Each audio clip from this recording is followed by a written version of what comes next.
All right. What's up? What's up? What's up? Happy Wednesday. Happy hump day, everybody. I am Christal XO. And this, of course, on Wednesdays is Dating Diaries. I am one half of Dating Diaries. The other half is right over here to my right, your left, right? Right, left, right. Show you right. What's happening, everybody? Happy Wednesday. Hump day. Hump day. They call it hump day. Yes. If you're humping or if you're just in the middle, either one. Get over the Either hump. one. That's what we're doing. Getting over the hump. Getting over the hump, getting on top of the hump, whatever, whatever it is, we're happy to have you guys here. We have a great show. I'm excited about today's show. I bet you are. I am, because you know why? I'll tell you why. I love to have intellectual conversations. We do a lot of talking that's, it's frivolous talk, and I enjoy the frivolous talk. But at my core, I am someone that really enjoys intellectual conversation that pushes our community forward.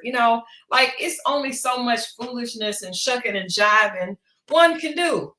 We do a lot of shucking and jiving, but the shucking and jiving only makes sense to me if we can also do something that really, really matters. So I think tonight's conversation is going to be one that is really going to matter, one that we can really, talk about some things that can help us, can push us forward, and will be very, very, very profitable. But that being said, tonight we have a guest that's joining us. So I'm going to tell you guys, whatever you got to do, get it done before 8:30, because our guest is going to join us at 8:30, and we are going to have an amazing conversation. So if you got to get something, if you got to go to the bathroom, if you need to share this broadcast right now with anybody. I say that this is good for men. I had a conversation with Troy Vaughn. We've had him on the show before.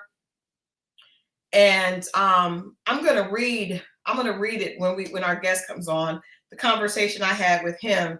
But just so many conversations on social media. I think this is a conversation that's needed in all that chatter and the context that's needed with all that chatter. This is a fact. So get your snacks. Was that? No, I'm just, people, hey, that's about if you're about to get comfortable to watch a television program or things of that nature, because a lot of people watch us on YouTube TV and that kind of thing. So my thing is, get comfortable, get whatever you need to get to make you feel warm and fuzzy, and sit down with us. And we're going to take all this in, and we're going to have a great discussion. We're going to have a great discussion. I just feel like when you say snacks, you be trying to throw subs, and I'm not catching them tonight, because I have never, well, there's probably only been one or two times I've had a snack on this show. I don't usually snack. I'm just saying, you like to come at me about my snacks, okay? You feel funny about it. I don't. Would you like me to use another name? No, we're cool. You know what? Before we get into the intelligence of it all, we have to have a little foolery, right? A little foolery is always necessary, just to start us off with something light. Loosen us up. Yeah, loosen us up. I just want to say, I am excited. So this weekend, I have a huge project due that I'm super excited about, that I'm going to be working on. But I am going to treat. Dorica said, we the viewers will be snacking. Christal acting all sensitive. It's just that he be on me about my snacks. He be talking about me with cupcakes and stuff, and I'm just over it. Okay, I'm over him and my snacks. But no, y'all have snacks, because it's going to be a good show. But this weekend, Highest to Lowest comes out. I am so excited. I'm super excited. I am taking myself on a date. Well, I don't know, because I haven't looked it up, but I did see the interview with on, I think, Good Morning America with Denzel, and he said that it's going to be out on the 15th. Go see it in the theaters, and it's going to, of course, be streaming. That's the thing, like, everything now, you see it in the theater, and then the next day it's like streaming on Hulu or something. I don't know, but I just feel like the script looks really good. Have you guys seen it? Have you seen See Boogie? Have you seen the trailer and the conversations that Denzel, Spike Lee, and ASAP Rocky have been having? It looks good, right? I have. It's very interesting. Just to even see Denzel, the character he's playing. This should be interesting. Him and Spike Lee, to me, never missed. They never miss. I love that. They're their own thing. I was about to say De Niro and Scorsese, but they deserve to have their own thing. I don't even want to put them in that mix. Yeah. It's just Spike and Denzel. Yeah, it's just D and Spike. Yeah. And I don't know, but just from what I've seen, just from the trailers, and See Boogie, I'm so disappointed that you haven't seen the trailers. But it seems like he's gonna. One of the things that Denzel said is when he saw the script, he was excited to play something in New York, because we all know that Denzel is from Mount Vernon, New York, and even though he's been in Hollywood forever, he definitely is still a New York Negro at heart. And so I think that this character felt very close to his roots, and we know Spike loves to really, really highlight the city. I think New York is going to probably be another primary character. You know, you have Denzel, you have ASAP Rocky.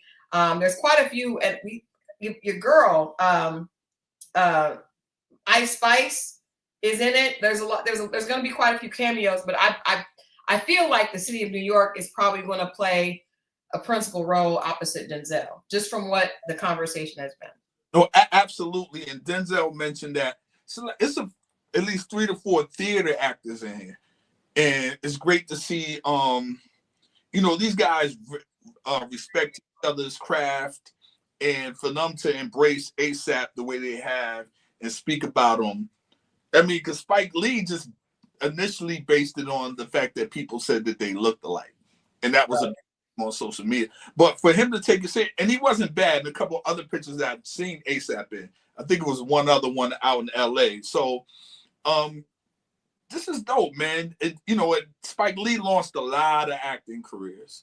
He did. And I love, one thing I love about Spike Lee is that he has a go-to crew. Jeffrey Wright, yes, he's in the crew.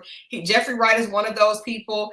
He just has, like, there's these faces of actors that they may not have had, the career that Denzel has had, but every movie Spike has these characters that you see their faces, right? And I love that. I love that he is confident in his people, and I'm sure we'll see a lot of those cameos. If you watch, like, Do the Right Thing and Mo Better Blues, and even in Malcolm X, you'll see a lot of the same actors, used, and that's just like a part of Spike Lee's camp. But what is your Spike Lee movie? Ooh, I would have to say Malcolm X, just because, I mean, the totality of Malcolm X, like the fact that it was a biopic, the fact that he brought this character, this larger than life character, and humanized him in such a way that to me was just, it was difficult to, I would assume it would be difficult to do. There are a lot of biopics, but aside from Malcolm X and Ray Charles, I can't think of any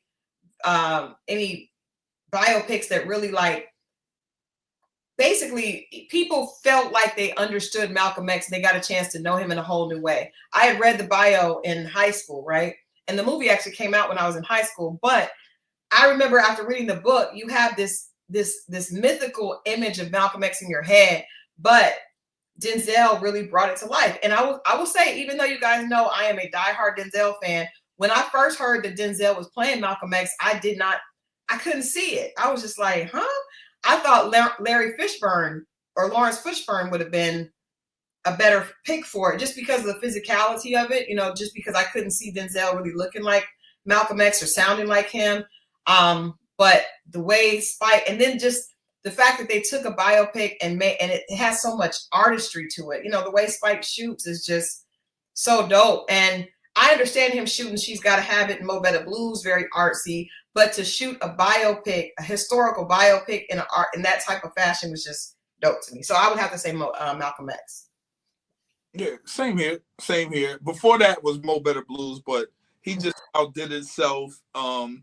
He went over budget. He borrowed money. Just the effort and the time and the detail. But the details that he put into it. I mean, incredible movie. Definitely outbeat the movie that did win the Oscar that year, which was, most people don't remember, but it was Scent of a Woman. And he even said that when he didn't win, he said, once, years from now, people are not going to remember Scent of Woman, but they're going to remember Malcolm X. And it was so true. That is true. I didn't remember. I remember that movie, but I did not remember that was the one that beat out Malcolm X. Hey, you there? So I actually, that's what I'm saying. I read Alex Haley's biography of Malcolm X. I think all of us did in school at that time. If you were in school anytime in the 90s, you read that book. That was part of the curriculum, and or it's in most schools. And so I remember reading it, but I did, it gave us this historical context of Malcolm, but I think the movie brought him to life, and it really, like, even in that scene of I am Malcolm X, that was just huge. Yeah. It's a great film, and surprisingly, Denzel and Spike have not done a movie together in over 20 years. So this is I'm excited, and I needed something. I needed some sunshine, in a troubled place, and so I am taking myself to see Highest to Lowest, and I think that I'm looking forward to. Denzel actually said he was pleasantly surprised with A$AP Rocky's performance, and I think he's a good actor because he's been in quite a few pieces, especially when he first came out, and I think I'm excited. PRMD, I'm so happy to see you because I know you're really going to enjoy tonight's conversation. If you guys are just joining, we are gearing up for, I think this is going to be one of our best shows this year. We have SNM Jones, author of Black Women Need Love Too. Mo and I had the opportunity to meet her and to have a conversation with her on her platform. And so we are so excited. Tell your mom thank you for flagging you on it, because I was like, I didn't make sure that she's here, and that, because this is the type of conversation I think a lot of our viewers appreciate. One of the things I like about our viewers, Mo, is that we can tee-hee and we can kiki about, the reality stuff, but we also can have really intellectual conversations that are part of the culture. And I appreciate the fact that all of you that watch this channel are well versed in both the intellectual and the foolishness. The shenanigans, is cool, but at my core, I really do love these type of conversations. So I'm excited about that. Before we get into that, though, before we welcome our distinguished guest, we do have to do what we do every Wednesday, and we talk about dating disasters, dilemmas, and deal breakers. And so I want to ask you, we didn't really rehearse which one we're going to talk about tonight. But I think for me, because we are talking about Black women needing love and this whole stereotype of Black women being too much of something, too strong, too independent, too loud, too this, I would say that for me, a deal breaker that I came up with when I was dating was that anytime I encountered someone who was uncomfortable with what I do for a living, that to me is a deal breaker, right? If you are uncomfortable with me being me, then we don't need to continue, because I learned a long time ago. I think I've shared on here before that at first I really had a hard time, because at some point in my career, right after I met Scorpio Moe, who had a rap handle at that point, my career really took off, and I started to I was working with a lot of different celebrities. I was doing a lot, and for a lot of people that is a very intimidating thing. Although that to me is my job. It doesn't define me. There were a lot of people that would have questions, either guys seemed fascinated by it or really intimidated by it. So for a while, I started to lie. And I see that now as me dumbing myself. I started to lie. I started telling guys that I did customer service, or I did communications in a marketing department, because I just did not want to. I didn't want to hear all the either the overly fascinated comments or the little smart ass comments that men say when they really are feeling some kind of way about who you are. So I would lie. And so I guess a deal breaker is not really for the men. I just decided that was a deal breaker for me. If I am ever in the company of someone who is uncomfortable with something that I am doing for a job, because a job is not who you are, it's something that you do, then I don't want to go out with that person. And so when I decided at some point when I was dating that I was not going to lie, I was going to show up as Christal. And if I heard little things like, oh, you think you're a real housewife of Atlanta, or then off you go, sir, off you go. And I decided I wasn't going to quit my job to find a man. I want a man who appreciates the fact that I'm Christal and can, and has no problem with that. So that became a deal breaker for me. If you made a smart ass comment about my job, or if you asked me to take you to a red carpet event, off you go. Off you go. Okay. I'm not mad at that. I will piggyback off that. Okay. And say the same. Just whatever I do in general at this. Right. I'm not mad at that. Yeah. Work, this. I've had people that had issues with this. I'm sure. People that have issues or just with my regular job, thinking whatever they thought. I don't know. You know what I'm saying? So at this point, at this age, this super duper grown age, I could change things from smoking a cigar or so on and so forth. But when it comes to whether how I'm making a living or what I'm doing for a hobby or what I'm striving to do, I'm not letting anyone get in my way, even to who I'm around. Right. Because who I'm around has been around. It's no new faces in my circle. And my circle's super small. I mean, I'm cool with a lot of people, probably way too many people, but with friends. You see what I'm saying? Mm-hmm. These 20 plus year friends. They're not going anywhere. You know? So if people are uncomfortable with that, that's a deal breaker for me. Because imagine altering that and changing that for someone, and then in 6 months that someone is gone. You see what I'm saying? It's like you ain't put in the time to even ask me to change some stuff like that. Like I'm about to ish like that. To like, and I think even beyond that, like if you don't like what I do, you don't like me. If you don't, if you have if you can't see, because to me, a lot of people are stuck on. I actually had a person I thought was a friend recently say something about me, and they said, "Well, Christal is consumed with what she does, right?" And I was like, that, and I just realized, I was like, okay, so that person doesn't need to be close to me because they don't really know me, right? Because those are people that really know me, know that I am not consumed with what I do. I am consumed with writing, right? And I'm consumed with because writing is my air. But I've been doing, when I was a little girl in Tulsa, Oklahoma, living in a little apartment, a 3-bedroom apartment with my mom and my brother, Christal used to get in her bed and write because that was her escape, right?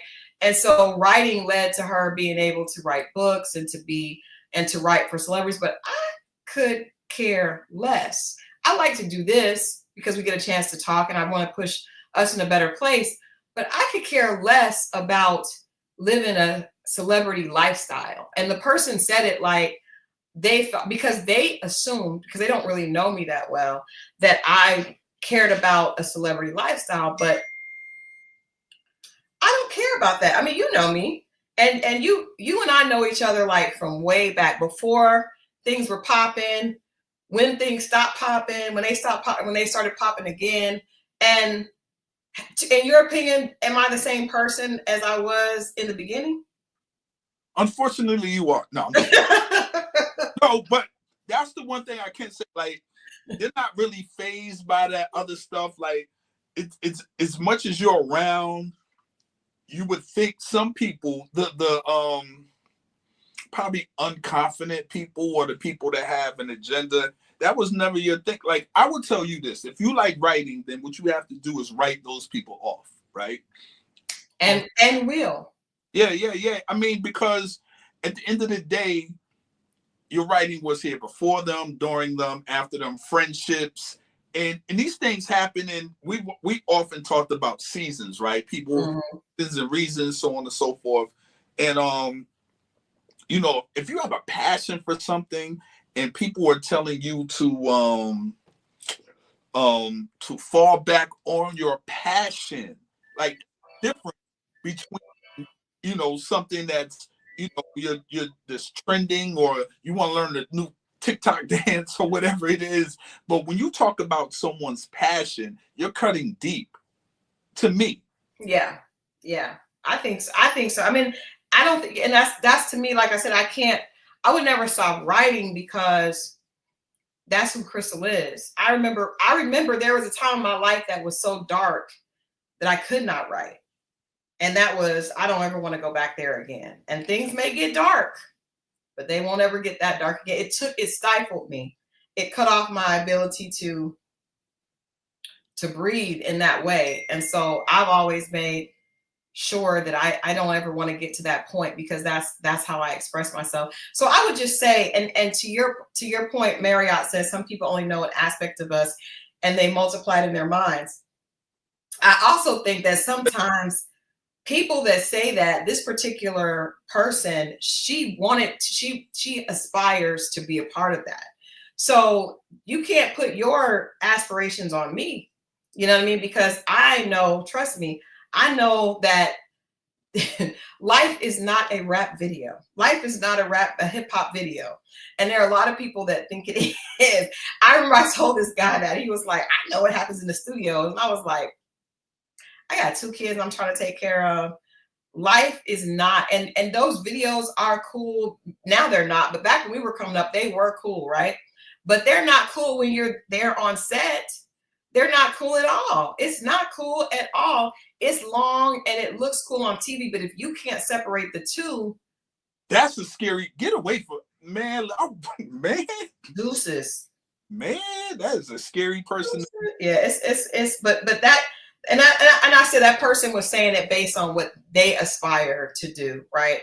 And everybody takes things differently, but I just don't think that I don't think that is, if your work doesn't define you, your passion does. And if somebody can't, you know, support your passion, then you definitely don't need to be with them. And if they don't like your work, then they're not separating the fact that that's not who you are. Maybe they're the problem.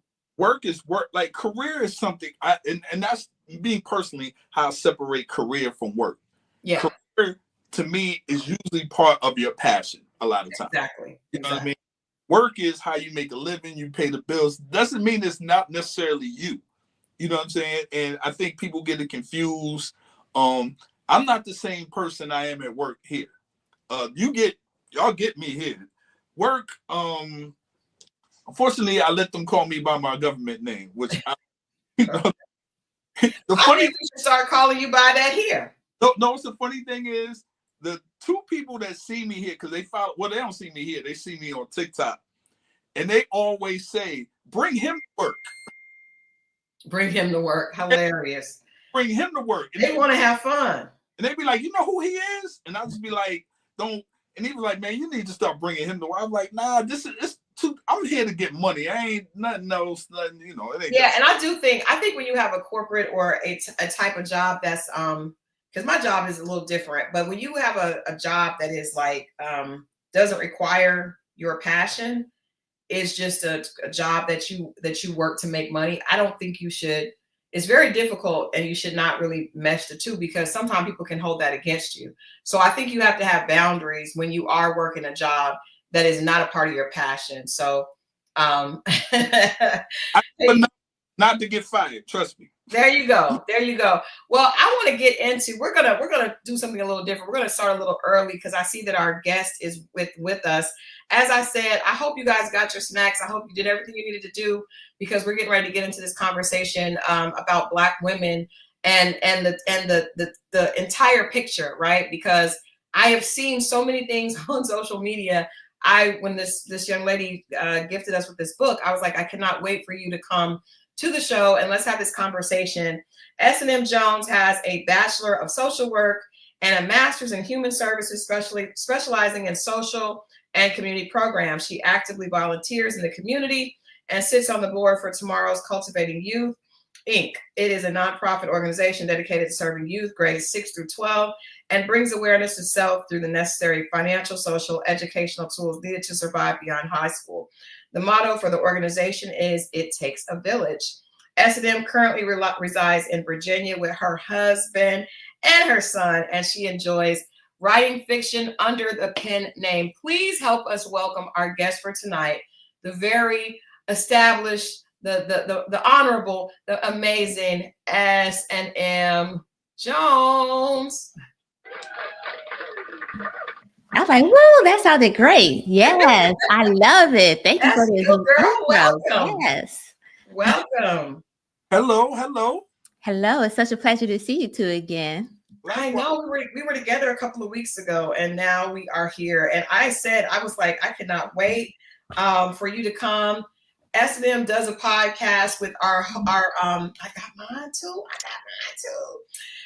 She does a podcast with our friend Nick Nice, who was here last week. Our audience enjoyed Nick, and I'm sure that they're going to enjoy you as well. I'm going to tell you, I've been so excited just because there's so much that has been going on social media. And before we even get started, I want you to respond to this post.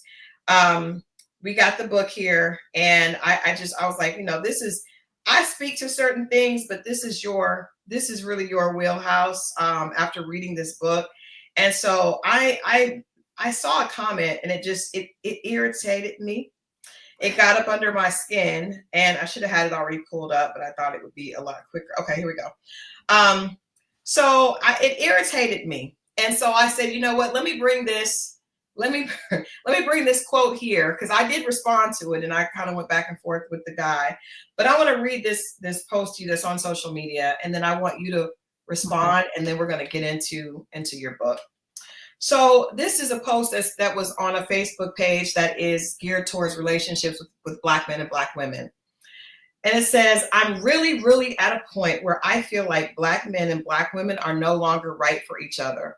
I deliberately marked through this woman's name in the name of her Facebook group. The level of anger and hatred I saw the sisters spew towards Black men is sickening, and that's putting it mildly. But also, irrespective of race, the picture and the comments prove again how women can be outwardly attractive and beguiling, but inside very ugly, grotesque, and the complete and total effing opposite of beautiful. There were a lot of attractive women commenting, but none of them were beautiful. Ladies, it doesn't matter how curvy or thick you are, whatever grade you give your face. The attitudes and comments I saw on this woman's post, too disturbing to share, made the author of the post and the women commenting look very ugly and not worth a damn red penny. Read her post and share your thoughts. Again, full of transparency, Black men and Black women may need to take a break from each other. I'd rather see us take a temporary break than to continue tearing each other down. So this is the post that he was speaking of. And he says, yeah, and she didn't even notice. And I said, oh, I noticed. I just noticed different things. He smirks, like what? I looked him dead in the eye and said, I noticed you didn't offer to pay the bill. He blinked, looking perturbed. So you expected me to pay? No, I expected you to sit down and no. So basically what happened is a woman was out by herself. Mm-hmm. And a man came over to join her, asked her, could he sit down? And she said he could sit down, but she was there just enjoying her meal by herself. He sat down, she ate, and then afterwards, this is what the conversation is.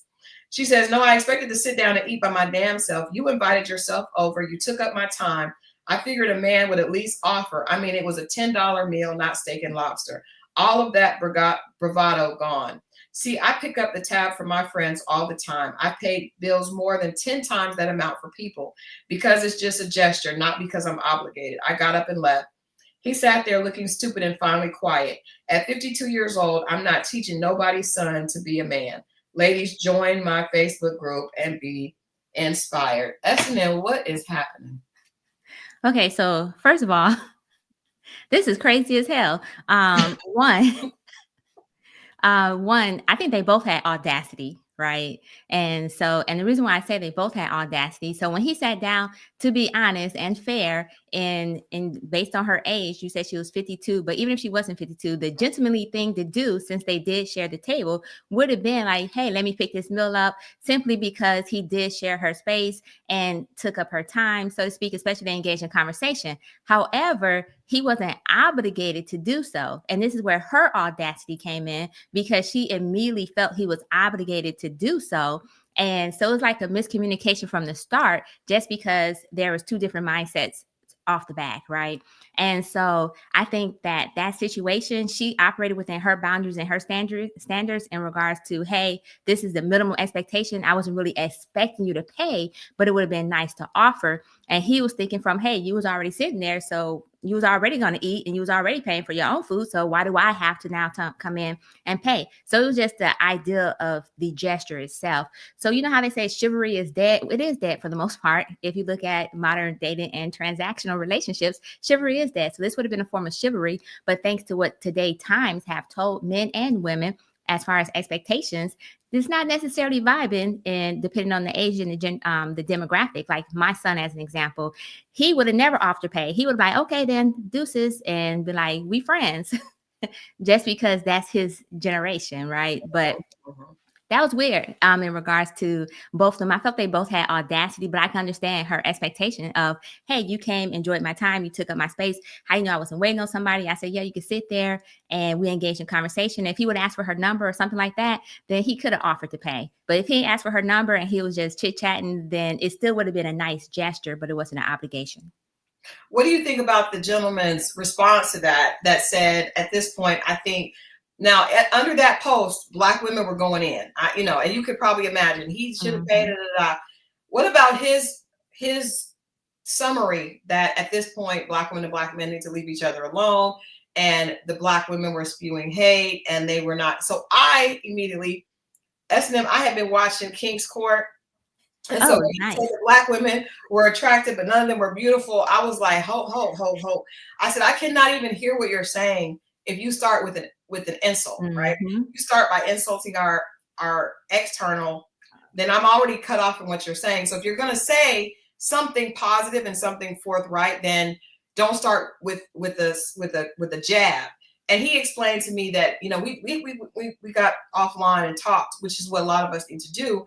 And he said, I didn't mean that they weren't physically beautiful. I meant their attitudes. And I said, but you got to understand that when you hear a Black man say, and y'all talking all that, and y'all ain't even beautiful, what I hear is that if a different woman said those things, it's seen as spicy.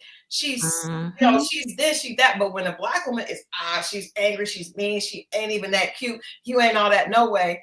And it feels that way. So, but because I'm a mature woman, he and I are friends. We had a conversation offline. He explained himself, and I appreciate it. But I still feel like if you're going to be in leadership and lead something, you can't make jabs. You cannot make jabs. What do you say?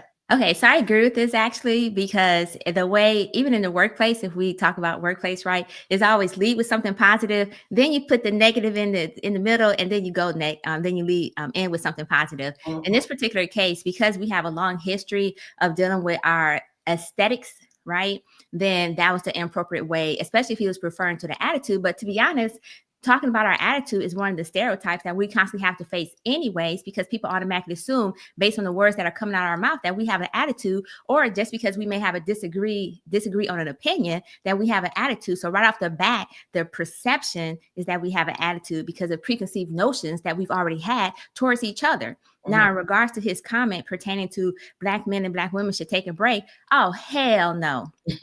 And you know why? Because that's what they want.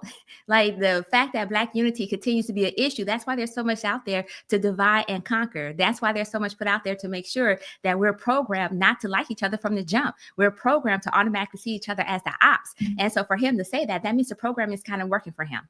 You know, and so it means that maybe he needs to take a step back and evaluate how he actually feels towards Black women himself and address some of the internal stereotypes and narratives that he's internalized to the detriment of the Black community, that he felt like we both need to take a step back. Because what happened is once people take a step back, they don't step back in. Right. That step back. They keep going back. They keep going back. And I'm gonna give an example of this, the divestors, right? The divestors, once they decide to take a step back from the Black community because they either said Black men ain't shit or Black women ain't shit. Have you seen them with anybody Black since? No. Oh, wait, I take that back, except for no shade to Jonathan Majors, who came back to the community after all the white women he done talked about and did him wrong. And he was like, Lordy, Lordy, please save me, Black woman. So, you know, except for people like Jonathan Majors. And I will say just on a PR tip, because I know a little bit about that situation, and I'm very versed in crisis PR. I'm happy that he seems happy. I am very happy. However, we are not a part of the crisis strategy. Right. And that's what that, felt like in the beginning. A very, from Jeezy to we are not a part of your crisis PR strategy. Mm-hmm. So I'm gonna be quiet and let Mo get in here, because I can talk to you, SNM. I can talk to you all night, just you and I. But I'm gonna let Mo get in, and we're gonna get into this amazing book. Mo, like, why? I know. That was a lot. Whew, I'm trying to. It was so much.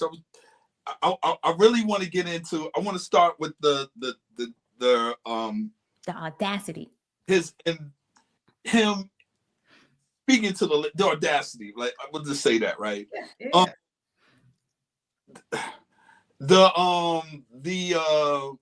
What is it? The sense of entitlement sometimes, right? It's tough, because he might have spoke to her, heard something he didn't like in conversation. She could have easily said, not right now, can I eat my food and we could, you know what I'm saying? She let him come in. She invited, if he asked or if it's cool, she welcomed him into her space. Mm-hmm. At that point, he didn't invite her out to dinner. This wasn't you know what I mean? She allows him into her space.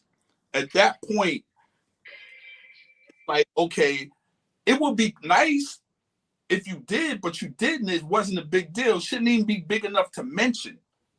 Now, if they say they dated and down the line, like, remember when we first met and they had that conversation, it'd be something totally different. But to bring everything up right then and there, that's disturbing. When it's not, and when we get into it was only $10, it's principle. You don't owe me nothing. I don't owe you nothing. It starts from there. And then when he responds, it takes on a whole new life. And then he gets very, very wrong. And that whole thing. That's the one thing I want to talk about. That's the one thing I wanted to mention. The other thing I wanted to mention was, I'm going to skip the middle part. We're going to go to the Jonathan Majors. And a lot of guys like him.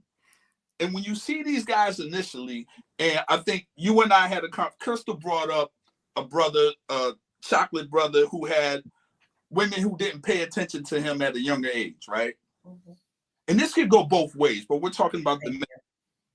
And then they didn't get paid attention to. Too skinny, too broke, too something. You know what I'm saying? Not enough, whatever it was.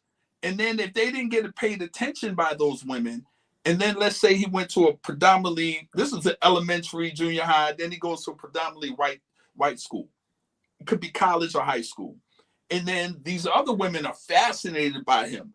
The same things that they talked about, they liked about him. And he went to what was attracted to him. Now, I'm not saying this is all the cases, but this is some cases.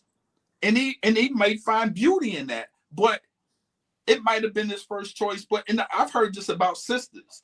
No one talked to me until I developed the body. Mm-hmm. So when it happens to a male, it becomes something else. I have some notes that kind of like went to that. And it's like, and it was something that you said in your book. What part was this? Was this 88? It says men sit in their emotions and women are taught to and taught to respect the women's emotions, but we have to sit in ours.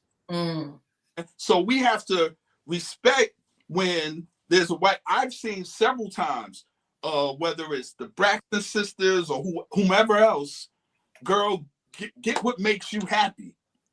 I got to get me one of them. Do he got a brother? But as soon as a guy does it, I don't know. It's this. It becomes a different dynamic, and that part is disturbing. And not black women all day, women of color all day.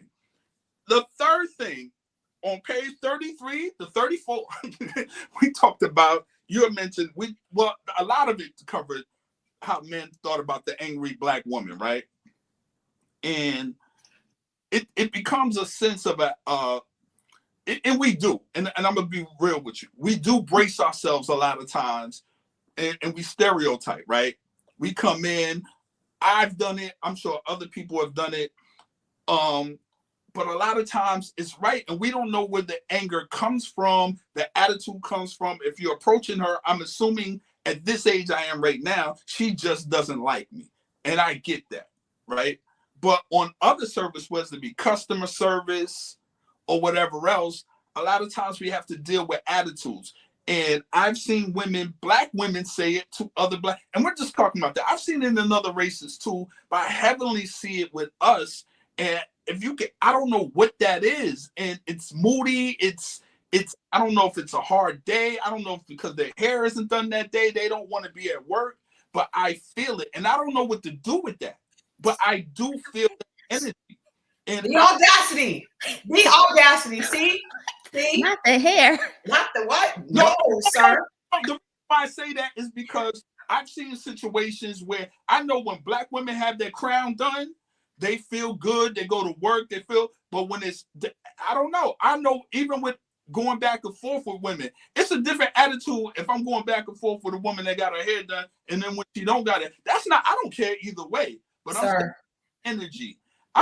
I'm just giving excuses on stuff that I see, and I want to know how to navigate through that.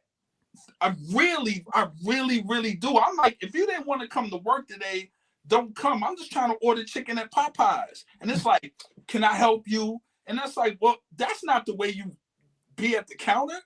I don't see that in a lot of other races. I honestly don't.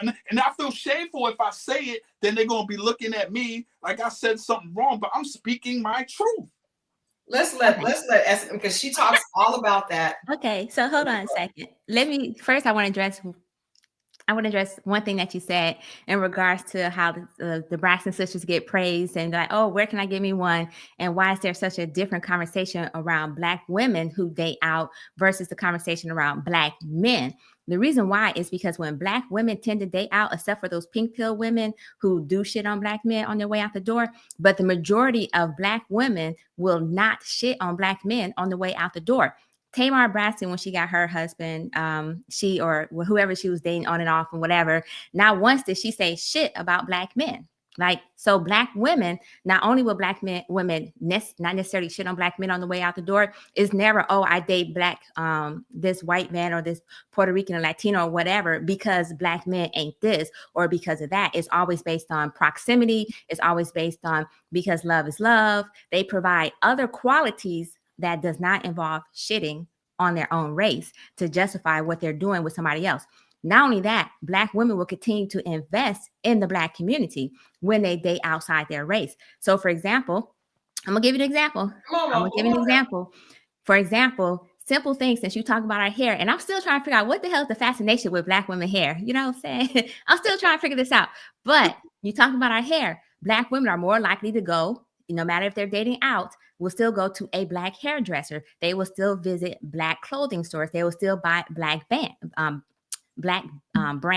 Whereas when black men date out, they have a tendency to talk about why they date a white woman is because a black woman didn't do this, or because a black woman didn't look at me, or because blah, blah, blah, blah. It's always because of a black woman.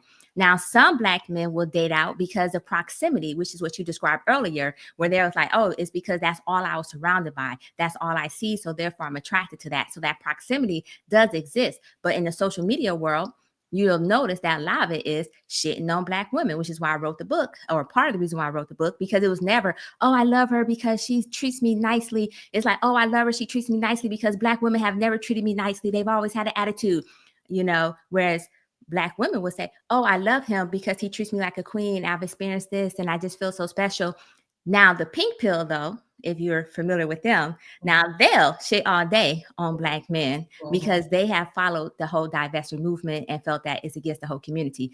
The last thing I would say is Black men will then allow their white women to joke and pick at Black women because they've given them a pass to talk shit about Black women, and then they pass that to their children, where the children grow up not necessarily feeling like they can relate to the Black woman or the Black man because they've seen this dynamic in their household. Black women will try to make sure that, hey, you still know your Black side. We're going to go to your cookout at the auntie's house because we're going to do this. So that's why the conversation is different when it's a Black woman dating out, for the most part. Now, I'm not saying this all the time because, like I said, we do have them pink pill heifers who be like, oh, Black men ain't shit. You know what I'm saying? So I ain't saying all the time. Okay, now let's get into the book. Oh, yeah. So let me support the community. And I don't know too many Black-owned nail salons that a lot of Black women go to. It might be a few. The hair that they buy, I disagree with that part. I mean, they do if they can, but I mean, they do if they supply shops. Like I disagree. But I mean, but what she's saying is, because I want to get to this. But what she's saying is they still identify as Black, so they stay in their communities. At the natural hair show, they identify. When you see, and I grew up in Oklahoma. I said that. So I saw a lot of Black men when that were football players, they would date white girls. At that point, they don't even want to be around the Black people, right? But a Black woman can't. I've never seen them divorce their culture. I had a friend in school. I won't say his name because I won't do him like that. But he did. I mean, from the way he talked to the way he wrote to the clothes he bought to the car he drove to the neighborhood he bought into, he just totally divested himself from his community because he did not want. I think he forgot that he was Black. You know what I mean? But when a Black woman, to me, the women that I have seen that have dated outside that race usually have dated because they have not had another option or they've been hurt so much that they take an option that offers them love, but it's not to totally distance themselves from the community. Do you think they change? I give you an example. It's a lot of female rappers. I can name at least 3 that were major. And as soon as they got up there around those people, the accents started to change. Code switching. I can go to Eve. I can go to Nicki. I can go to Little Kim. These are the biggest. And all of a sudden, go look at this stuff right now. Watch the interviews from when they first started and how they look to the change in their dimensions on their face, of course, body, but definitely face. And then watch how they speak. It becomes very, very. Watch Eve. It's embarrassing to me. I'm like, what happened to? And I'm not saying you got to talk. I'm just saying you can tell it. And I was only saying that because you said they still identify. But the problem is Eve is the only one out of those 2 that are dating a white man. So we're talking about when they start to date money and white people. But we're not talking about being around. We're talking about dating and what that does to the community. So I want to read this passage from Black Women Need Love Too. This is the book that we're talking about this hour. And it's talking about exactly what this discussion was. And ironically, also the clip that I read on Facebook. It says, the angry Black woman, this image has been beaten into our heads at every comedy show that shows a Black woman waving her fingers, rolling her eyes, twisting her neck, raising her voice, or yelling at the top of her lungs. Add the hand on the hip, which signifies she's truly angry. Later, she explains that this is a stereotype that soon began to emerge, known as Sapphire. Sapphire is the dominant female that usurps the man's role. She is characterized as a strong workhorse and stout in nature. Today, she is seen as the aggressive woman that drives her significant other and children away because she is so dominating and domineering. To maintain this dominance, she usually yells, using biting or cutting words to maintain her status, or she is seen as the bitch because she seems to have an attitude. And it was hurtful to me to read that, even though I know it's true, because I think so much of that is out there and people don't understand it.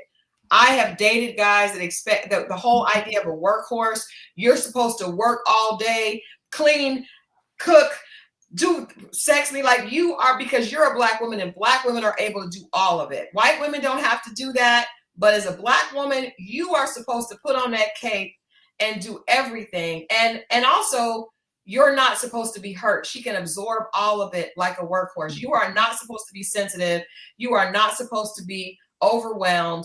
You are supposed to rise. And I almost feel like we judge each other like that. So I just want you to talk about where this stereotype came and why do we, even as Black women, weaponize it against each other. So this is going to be crazy, because a lot of times people don't realize how much slavery actually affected us, right? So you have people like Dr. Joy DeGruy, who talked about post-traumatic slave disorder and so forth, and talked about how it fundamentally changed our DNA. But what she didn't talk about was like the cultural expectations, because that also was passed down. And so when we talk about the angry Black woman, it's actually closely tied into that strong, independent Black woman who's supposed to be the superwoman, because we've been told that we had to do it all. And part of it is because during slavery, we were expected to do it all. During slavery, we had to be in the fields with the men, or cooking and cleaning the house, whatever the case may be, come home, take care of the kids, do all that nurturing stuff. And then at the same time, still satisfy our man, because that's what the expectations were. And so when we talk about the angry Black woman, it's because we were told that we can't express ourselves. We can't be emotional, because if we express emotion, it was actually we got punished, right? Or there was some type of repercussions for us expressing our emotions. So then we just held it inside. And ironically, the angry Black man actually came from the same thing, because they had to hold everything inside. And so as a result of this, we end up taking it out on each other. We have a tendency to because we hold this so much and so close to us, that not only do we take it out on each other, we also have a tendency to let other folks outside of our community characterize us as this as well, because we've internalized it to our detriment. So it was a stereotype and a narrative that was made true, but it was a stereotype and narrative that was made true because at the time it was needed, i.e., back in slavery, because they had to use this to justify how they treated the Black woman, right? And that's also why the angry Black woman has a lot of masculinity. So I actually get upset when people talk about how Black women are so masculine. And it's like, all you're doing is repeating a stereotype, because we've always been associated with masculinity simply because we had to pull the same workload as men back in the day, right? During slavery. And even once we got out of slavery, post-Reconstruction, even as we moved through the civil rights movement and so forth, Black women has always worked, right? And so it's like, hey, we've always worked. We've always been viewed as masculine because we never had the opportunity to be feminine. And if you think about like the suffrage movement, and when we had that Ain't I a Woman, because at the time they didn't think she was a woman. And so she had to say to the women who were in the suffrage movement and the Black men who co-signed on the suffrage movement, ain't I a woman? And then it became something that later on became like Maya Angelou's was part of her Crystal Staircase and so forth, because we were not seen as women. So we stuffed it down because we still have to carry on through our day. We still have to make sure we take care of the kids. If we have kids, if we don't have kids, we still taking care of ourselves, even though people hate that strong, independent Black woman, which, by the way, is another harmful narrative that we internalize to our detriment. And I say this because I consider myself a strong, independent Black woman until I realize that I'm also internalizing this to my detriment, because what we do is we stuff down everything. That includes like medical issues that we may have because we don't got time to go to the doctor. That makes us angry. Because you know why? Because we sick. So now we angry because we sick. We ain't got time to go to the doctor. We also we're more likely to put ourselves in overeating, like go to food as a form of self-coping, right? And then we get called fat. Or we're too thick, and already our body weight and body shape is completely different from other races, as each race is different from other race. But for some reason, we get clowned for having denser bones, or as you know, we're more curvaceous and whatnot. And now, don't get me wrong, there's some people who are not as curvaceous within because we come in all different shapes and sizes. But because we're all overeating now. Now all of a sudden we fat, and now we angry because we fat, but we can't stop eating because we're trying to cope. So then we try to go to the gym, but we mad at ourselves at the gym and we feel humiliated because we're in the gym trying to work our fat off, and we got our brothers tell us, damn, y'all fat. You know what I'm saying? Damn, Black women overweight. Damn this, without recognizing that there's other factors that take place, not only the self-coping, but the fact that there's no medical facilities that are technically in our community that we will need to go to take care of that, because like hypertension, diabetes, and so forth are least diagnosed because for some reason the Black woman's pain ain't pain. And this was actually studies that was done, like even like OBGYN. So Black women, thank you for your contributions to OBGYN, although it was by force. All the OBGYN equipment and surgeries and so forth was predicated on the backs of Black women because they didn't believe they needed pain or they had pain. And that's why to this day, they feel like we have a higher pain threshold. And we do in some cases because this has been passed down through our DNA. Mm-hmm. So this whole angry Black woman, and like I said, it's closely related to the angry Black man, is literally the fact that we can never really express ourselves without being judged. So what we have a tendency to do, because we don't want to be called the angry Black woman, just like men, and I'm going to say both, right? Because I talk about both a little bit, is what we'll do is we'll stuff it. Because when we're presenting in front of white folks or any other race, we don't want to be that stereotype. But every time we stuff our emotions, we actually cause ourselves physical harm, right? And then we're more likely to go to our relationship and lash out in our relationships because we took shit all day from everybody else outside in the world. So now we're coming home. This is supposed to be our safe space, but because it's our safe space, we're more likely to lash out. Now, in regard to the attitudes at work, I ain't gonna lie, I got a problem with customer service. Like, if you ain't into customer service, get your ass out this goddamn job. I will agree with this because I understand you don't want to be there. You're just trying to pay the bills or whatever the case may be. But goddamn, suck that shit up, because if I'm coming, then please be nice to me too, because you don't know what the hell I've been through. And so let us not all engaged in this, because I'm going to give you the same energy you give me. And that's what happens in our community. We have a tendency to just walk around and give each other the same energy versus saying, hey, maybe they did have a bad day. Maybe it's overwhelming for them, especially with women, because to be honest, men think they have the weight of the world, but they don't, because men can leave their children. Men can leave their spouses. And before we get into 80% of divorce are caused by women, well, that's because the men 9 out of 10 didn't listen to all the times the woman asked for help. Yeah. It's because of that. Or it could be because of infidelity. Matter of fact, the top 3 reasons is usually, they say irreconcilable differences, but it's usually come to infidelity, lack of communication, not helping with house chores, i.e. the lack of distribution while they're still paying 50-50.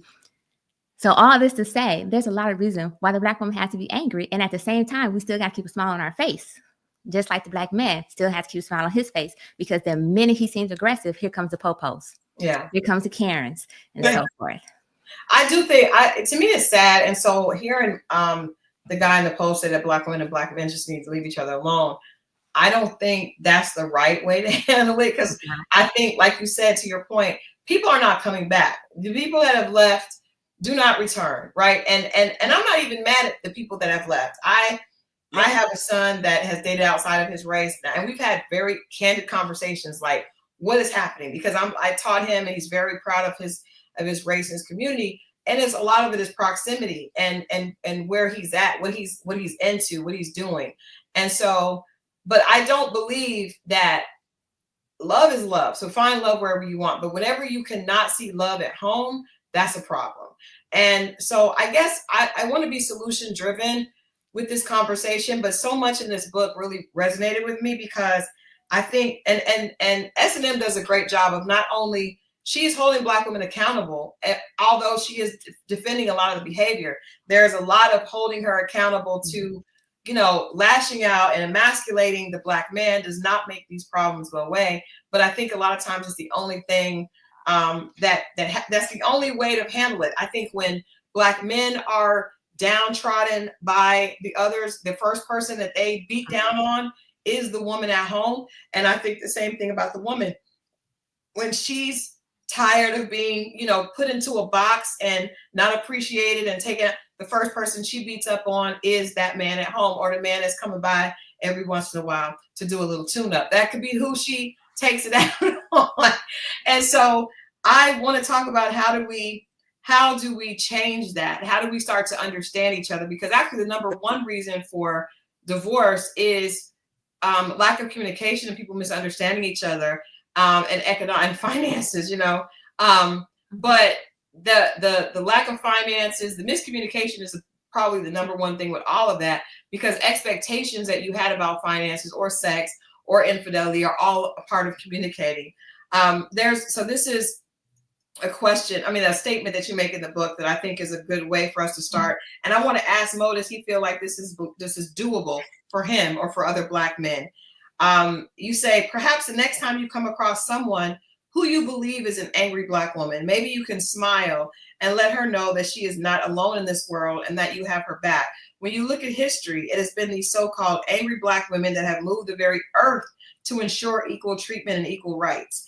It is the angry Black woman that has protested the death of unarmed Black men. It is the same Black woman that held the family together in the best way she knew how, despite the socioeconomic status she may be in. This is not to say the Black woman is without fault, but how many times have you been stereotyped as the angry Black man? And I just think that, I know, like, most of us come from mothers and grandmothers that were taught to be very harsh, right? They were not, not taught to be soft. I know myself, when I'm very hard on people that I love because I believe in them and I want them to do well. But that fierce love also is very loyal and very powerful, and you will move mountains for the people that you love. So I just asking, in addition to the book, do you think, Moe, that that's often appreciated with men? Usually it comes from a mother. So if you got a guy that's in the situation, doesn't have that relationship with his mother, then it could be, it's hard. It's not hard to accept, but I can't see anybody else. I don't know anybody else but them. They might say it's wrong, but the one woman that's going to come to your defense is the only woman that's probably going to love you unconditionally, is that mother. And if that's out the picture, I don't really see it happening. But let's say that does happen. I think so. Just a woman's warmth and her kind words. I've been in situations. I have this thing, and I've been changing it over the years. I'm still working on it. I have if I don't smile, I just kind of look mean. I'm not mean. I just have this demeanor on my face. And I've had some women, or even if I'm going through something, and I've had women spotted from the hospital to different, like, baby, are you okay? Come over here, let me talk to you for a minute. And they saw something and pulled me to the side and had a conversation with me. And I felt just the warmth. A man, I don't necessarily know, could have done that, but a woman can. Mm-hmm. And I felt that. Now, it doesn't happen a lot, but when it does, you do that? Can you do that when you see a woman? So to get to that, for me to come and do it, and I've always tried to approach it, sister, can I, it seems like a harder approach, unless she's already past it. Like, if she's crying and you can get her away from the situation and have that conversation. I've done it with close friends. I have not done it with strangers, but I do believe it can happen if you remove them from the situation. In mid-situation, it's tough. It's tough. And you want to help. I don't know any man that can see a woman in that kind of situation, distress or whatever it is, or even anger, that can just walk away from that if he can say something to her to keep her, hold her together. And I know it seems like we don't care, but I'm not good with tears. I know. Well, you should know the people I know. The people I know, they cool with them. I know a lot of Black men who could give a flying flip if a woman is hurt. Maybe they're just disconnected emotionally themselves. I want to give SNM a chance to respond. So I'm just going to say this. So just like how that person gave you the warm and fuzzy by pulling to the side. So you know how we just talked about the customer service being horrible? Do you know what I do? Instead of giving that same energy back, I now give them a compliment. I'm like, oh, you know what? you got a great smile, even though they weren't smiling. And so I'm not saying you don't have to, but it's like you can literally change the course. Or I will actually say, it looks like you're having a hard day. Let me make sure I don't make it harder. You know, it's things like that that you can do to change the course of whatever that woman is going through. The only thing I recommend is if she's not smiling, don't say, smile, beautiful, or some corny ass shit like that. Because you know why? I'm telling you why. The one thing that we hate, at least I do, I'm just going to speak for myself then. One thing I hate is if I'm doing something and I look like I'm focused and you come tell me, oh, you need to smile more. That pisses me off because one, you don't see that I'm doing something. Two, why do I need to smile more? I'm obviously like, maybe if you say hey or hi first instead of leading with you need to smile more, I probably would have gave you a smile I actually talk with a smile. So I would have gave you a smile from the jump if you wouldn't have started off with you need to smile more. So basically what I'm saying is you can change the course, and this is for men and women, just by providing a compliment. Have you guys seen those videos where women just randomly give compliment to a guy, a black guy, and the guy just starts smiling and it just changed the trajectory of his day? Right. Mm-hmm. Men can do that for black women when they feel like that woman's being angry, especially for the strangers, like how you said you find it more difficult to do it for strangers. Well, that's when you need to do it, because do you know it has a ripple effect when you give that black woman you ain't know a compliment, or if you take her hand and say, hey, it's gonna be okay, sis, I got you. You know what I'm saying? It has a ripple effect to everybody else that she may deal with the rest of the day. Do you realize that? And that's a good idea. The only problem with that is that a lot of women will think you're trying to holler at them. Like it's a cause behind you doing it. There's a reason, it's a purpose, opposed to you just doing that. The thing that you mentioned where the woman was going to like the different stores, and the reason why I mentioned, because we don't get that. So it was like, wow, is she really with throwing off? But we don't always get that either unless the man is trying to holler at us. So how do you know the difference? So what I've done is I started to do that for women, and I need to do that for men too. I can take this as an opportunity for me to start to do that for black men also. I'm quick to be the older woman that's like, are you okay? Or I'll smile at a girl, I'll give her a compliment. And a lot of times you can see that kindness disarms them, right? And I do talk. I'm a pretty talkative person to anybody, so I will talk to guys, but I think sometimes because now I can do it with older black men or younger black men, which sometimes the younger ones will take the comment and then, be trying to holler because the YNs are very, very friendly. But I will say that I do think with black men that are around the same age as I am a little bit, I don't feel as comfortable doing that because I don't want them to think that I'm trying to talk up to them. And I also, a lot of them are, I feel like, I'll just be honest. We could talk this through because SNM is here. We could talk it through. I worry as a black woman that black men that are my age, around the same, we'll say 10 years, 45 to 55, I worry that they're judging me based on what they think I look like. And I feel like men find value in women only if they find the woman attractive. Now, part of that is because I've been around a lot of men in entertainment that are very shallow. So if they see a woman that they think is attractive, they will talk to her. If they don't find you attractive, they basically have no use for you. I've seen some negative things. So I kind of just stay away from them because I don't want that. I don't want to be, it's something for a woman. And those of you in the chat that understand what I'm saying, please XO me. I feel like men are always rating you. And always rating you, like you walk by and I'm just a person. I don't need you to look at me and look me up and down and see if you find me worthy of helping or speaking to. And I've seen that and I've experienced that. So I am a little bit afraid. See, Boogie told me that years ago. He's like, you're afraid of boys. I am, because I've had a lot of hurt from black men. So I tend to, unless they're super young where I can connect them with my son, or they are at that age, the older guys and the younger guys are not. Yeah, they're not threatening to me. But the ones my age, I am fearful because it's constant. If you're worthy of me looking at, then I'm not listening to what you say. I'm trying to holler. And it's not, so I need to, but that could be me. I need to be able to open up and be more, because they can't do anything to me. But that feeling of you're not worthy unless I find you attractive, and I'm putting you against this European standard of beauty because I'm living in Atlanta, where you gotta either, if you have this or you have that, she ain't worth me talking to. That doesn't feel good. You know what I mean? So I just I stay away from, for the most part, except the ones I'm friends with. But don't we have that conversation about money? We feel like if we ain't got the money, then we're not worthy. Well, I'm saying we feel like if we don't look like this, then we're not worthy. Okay, so here's the funny part, though. There's a difference. Oh, go ahead. I'm saying we're going through the same things.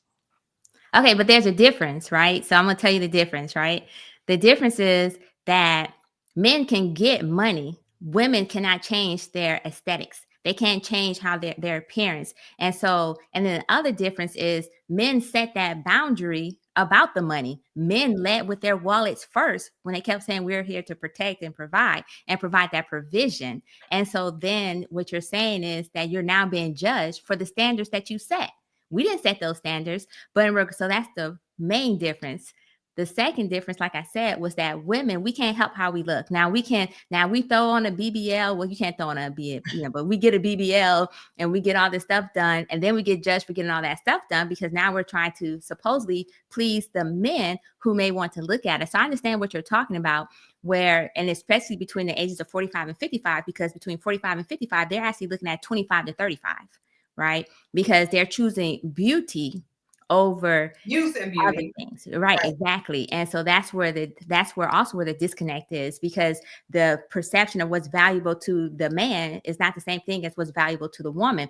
But we go back to what men like to talk about: nature, survival. Tell women that in order to survive, we need to have a man with resources. We need to have a man with assets. We need to have a man who's built a certain way so we can feel protected. We need all these things because biologically, nature-wise, it was survival purposes, right? Mm-hmm. And so men talk about nature when it comes to like things like cheating and stuff, but they don't talk about nature when it comes to biologically. We are programmed to want to find somebody who can take care of us, to want to find somebody who has the resources, because that's what, not only were we programmed, but that's what nature told us that we're supposed to do, right? Mm-hmm. So that's the main difference when you say you're being judged, is because men can get money, they can find money, they can hustle up for money, whatever is clever. Women cannot change how they look, and if we do change our look, we're judged on that too. And one thing, Christal, I want to point out, it's not just the men that's judging us, it's the women judging us too. So who do it way worse. But I guess for me, I really don't care. I don't have a problem with women. So if women, I know that they do, but like I went to an event, I went to the premiere for Magic City's new documentary, right? I know that I'm used to women judging me. It doesn't bother me because I know that we have all been pitted against each other. So we've been taught, for the most part, the lighter skin you are, the longer your hair is, the slimmer your waist and the rounder your hips, the better you are, and the more you're valuable. And if not, then, and so women I don't really care. And I can show grace towards women because their hurt doesn't really bother me. But I can admit, I grew up without my father, right? I didn't really have any males around. So when a male does, a black man, because I don't really care about what white men say, but when a black man says something derogatory towards me, it hurts me differently, right? I can remember when I was in middle school and I just started getting a body, which I did not want, because when you are getting your body and nobody else not very many people have them, and you get it first, it's not fun. It feels uncomfortable. So I had acne really bad. And I did have, I guess now I would guess it was a good shape. Back then I was just like, I don't like this. I hated it. I remember, I will never forget reading, guys had rated women, right? In our class, and they had body, face, attitude, personality. And my body, I had a 10, right? And the face, it said she has acne, and it said a 4. And then it said she has a good personality. I am a grown woman, right? That hurt enough for me to not forget that. So I don't really, when women say things to women, you're right. We don't treat each other nice as sisters. But I'm a woman that has kind of pushed past that. So I show grace to women a lot. I definitely do that. I have no problem. But when it comes to men, they scare me because they can be mean. And I think women are not as mean as men. Men can be freaking mean. Do you think, let me ask you this. It's two parts. Obviously, I mean, are you still carrying that? Because and the reason why I say women, and I'm not sure why she said women, but we talked about having this pre-thing before we even meet the person, that's what they're thinking about. That's number one. Number two, the reason why I say women, because half of the women are judging each other on stuff that men don't even care about. We're not even thinking about that, but the other women are. So when we see the women, they're already adjusting things or worried about something I don't even care about. So that's the reason why a lot of men say you do that for women, because we don't care about that. But that's not true for me. I don't ever do nothing for women. Not Christal, not never. I could care less. I do things for what I think is attractive. And then Mo, you also don't know what it feels like for me. I can only speak for myself. You don't know what it feels like to walk past a group of men, and other races don't do it so obviously. But I talk to some girls in the entertainment industry who go into a room, and the first thing you do is it's in your face. They look you up and down, and they look at your butt. That's uncomfortable. So I don't care when women do it. I don't care what they think. So what I would do, I'm known to put like a little tie around my waist. I'm trying to, because that's uncomfortable. So I'm not carrying anything. I'm just telling you that leaves a mark on you. And every time you meet a Black man, he is rating you. He is figuring out in his head where your value is based on what you look like. I don't like that. I think we all do it to a certain degree. Well, I was going to say that's why Kevin Samuels popped so well, because he put the rating system out loud, out front, so that everybody knew that there was a rating system. There was no hiding the rating system. Now, what I will say in regards to women, because the reason why women do it is because we've always been pitted against each other. And so that's why we do it. But the reason why Black women do it, because if you notice, if you go into a room full of Black women will look you up and down and two, right? It'd be like, they'll look you like this. And the reason why Black women do it is because we've been taught that there can only be one, right? So we were taught that only one person can be the prettiest, only one person can be the smartest, only one person. So as soon as you come into the room, we're looking you up and down because we're trying to figure out, we're competing against you at this point. Mm-hmm. And then if we have a man with us, then it makes it even worse, because now we're trying to assess to see if you could take our man, because we already think all men are dogs and cheaters. Not saying I personally think that, but that's what has been socialized into our community. And so it's like, so now we're assessing to say, oh wait, is she a threat?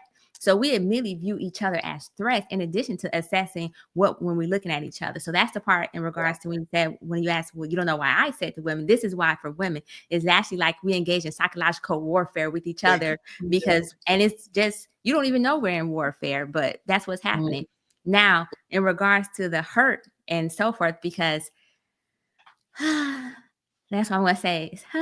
Because one of the other issues that have affected our community, which actually pisses me off immensely, is colorism, right? Because we also assess based on colorism. That's why when you go into remember when MTV Raps was super big and hot and all that good stuff back in the day, and so forth, in the videos, it was always light-skinned chicks, right? And then it was like, or light-skinned European features, or if it was a dark-skinned woman, she didn't look like she had a lot of European-centric type features as well. Right. And so that's also something that men judge on. So I want to point out, when you said that men don't care about that, we dress it for women, that's not true, because if that's the case, OnlyFans wouldn't be popping so much.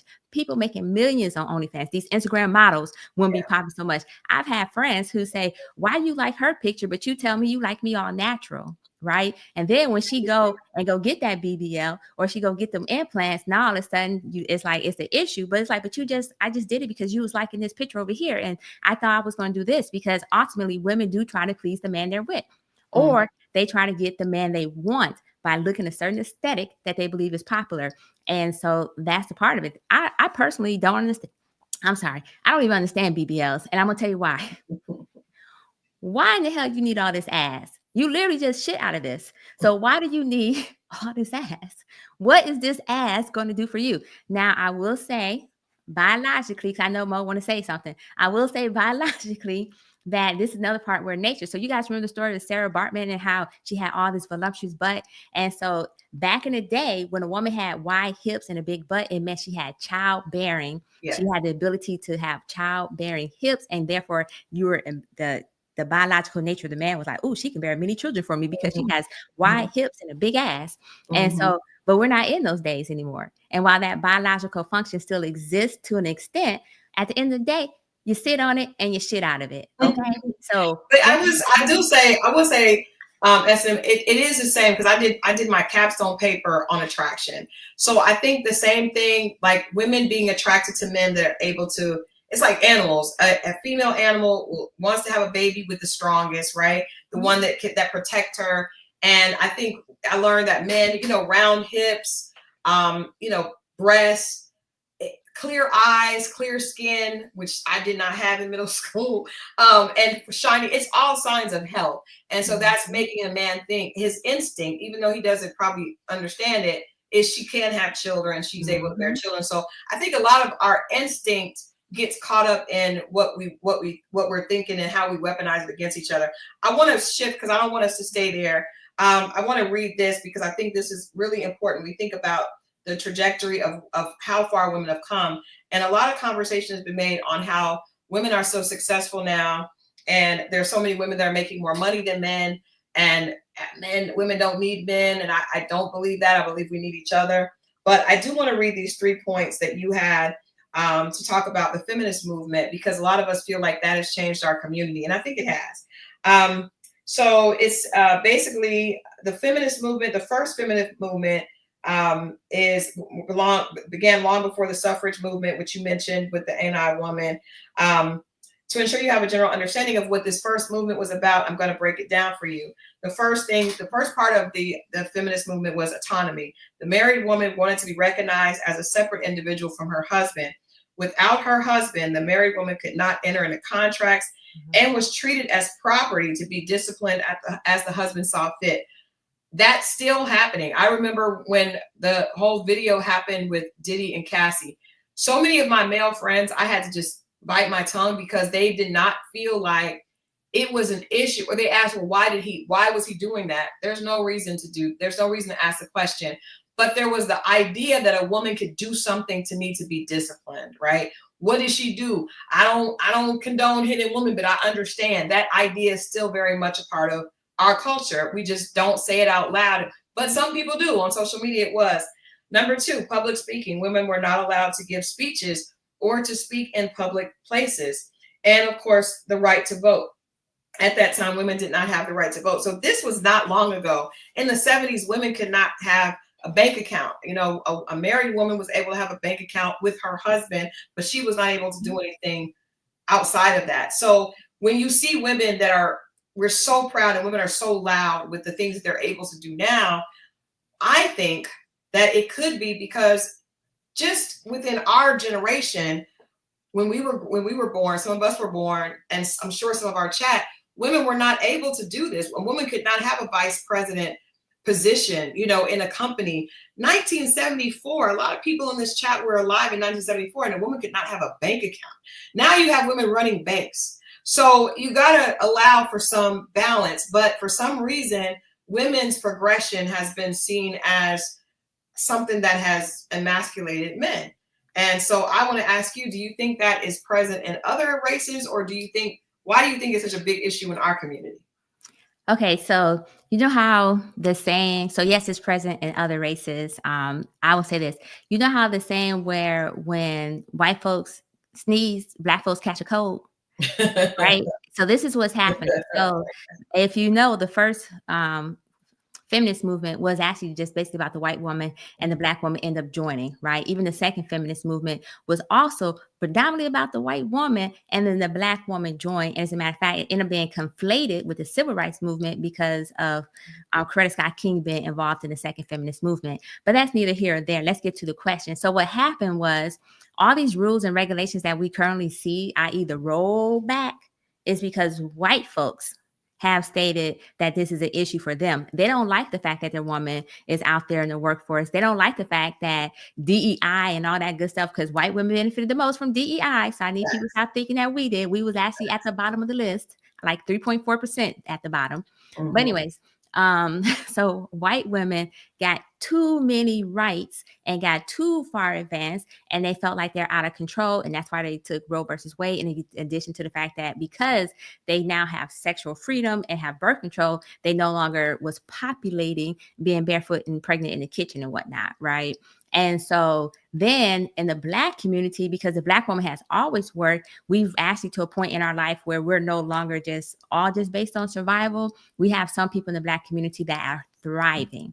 And those people who are thriving are now trying to look at the white model of how families should be. And they're taking that and saying, well, Black women done this. But the real crux of it is the fact that Black women, technically, as much as I hate to say this, and it's going to hurt me to say this. Whoo, sisterhood, don't come after me. Please don't come after me. But the Democratic Party and others have actually used Black women as a prop to emasculate the Black man as well.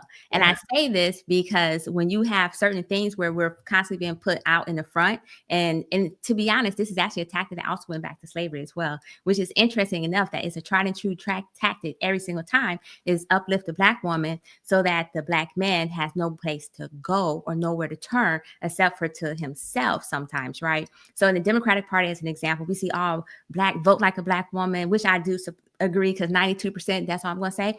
But anyways, but you also have, as far as like the policies and so forth, seem to put Black women in the forefront. And so that's why it's like, well, what about Black men? What about us? What are we supposed to do? And so now it's like, hey, have Black women being used as a tool constantly against Black men have reached a head where it's like, we no longer want Black women to be used as this tool because, hey, we want our power back too. But instead, now this is where Black men going to hate me. But instead of saying, let me take this power back through, social change, through reflection of myself and so forth, let's take this power back by now blaming the Black woman for the ills of the community, because some of those social constructs social constructs that was put in place, the Black woman benefited from, like welfare as an example. Now, I will note, when it comes to welfare, there is a misconception. Black women and Black people are not the majority on welfare. They've never have been. As a matter of fact, welfare was created for white women because during the Great Depression, white men killed themselves or left their wives. And so they had to create a social net. Now, with that being said, that's when the conflation occurred during the Civil Rights Movement, because that's when white women were requesting aid. And that's how you got TANF and all this good stuff. But moving on past that, because Black women were told that you can't have a man in the household, that was the first attack against the Black man. Because now you can't have an able-bodied person, 18 and older, that's a male in the household. So that was one way. But that was still a small percentage. Matter of fact, back in 1990s, it was only 15%. Now it's more like 27%. But either way it goes, it was still a small percentage. So then they try other mechanisms to, once again, use the Black woman through jobs. So when we first had affirmative action, this is actually something that actually benefited the Black community, but it benefited Black women the most. As in, Black women went into government jobs, Black women went to state jobs, Black women got boosted up over Black men, although Black men were still hired at a higher pay rate and in higher positions. We just took some of the low-level positions, but that was another way. So all this to say is that the feminist movement, while it was a good thing, we actually was not fighting the right battle, right? We did get the benefits, but along the way, we got a little lost, right? Because we forgot the intersection between Blackness and feminists. And so there was at one point a woman's movement. And so this occurred in like 1996, I believe it was. And this is, so they had the Million Woman March, right? And this was all about the family, the Black family and the Black unit. And it was also about domestic violence, because women, unfortunately, was being killed at an alarming rate. But it was all about the Black family coming back together. However, this was co-opted by white folks once again, because it was talking about Black family. So a lot of people don't understand that there's a difference between the feminist movement and the womanist movement. The womanist movement is Black woman led, and it's all about uniting and building the Black family while still addressing issues in the Black community.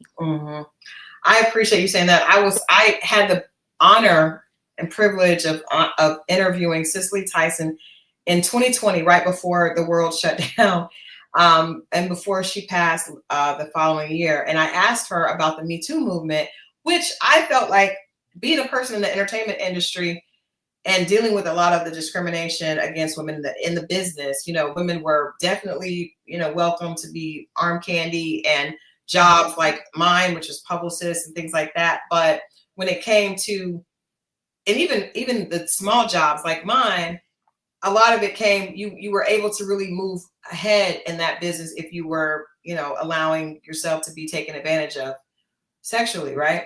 So I did ask her about that movement, and she straightened me all the way out. She told me that it reminded her of the feminist movement, and that had nothing to do with Black women, and it was none of our business. And she said we needed to focus on because it's like a divide and conquer thing, right? So it's like you come over here with us, but at the end of the day, those white women who are out here doing all this, they still go home to the comfort of their, very, very wealthy or at least, able-bodied and middle-class white husband, where a lot of the Black women that are out here louder, leading the march passionately, taking on their fight, don't have that. We don't have a husband that has a middle-class income. And so she said that I'll never forget this. I have it on video. On audio. She said, those same women that were fighting for this, the white women that wanted us to come and fight with them, their mothers watched my mother be their maid, and the way that white women would treat Black women was very much, you're underneath me. But then when it's time to fight, now I want to get behind you because she's not afraid. She's loud. She should go forward. And she did not. She was very clear about that. And it really opened my eyes.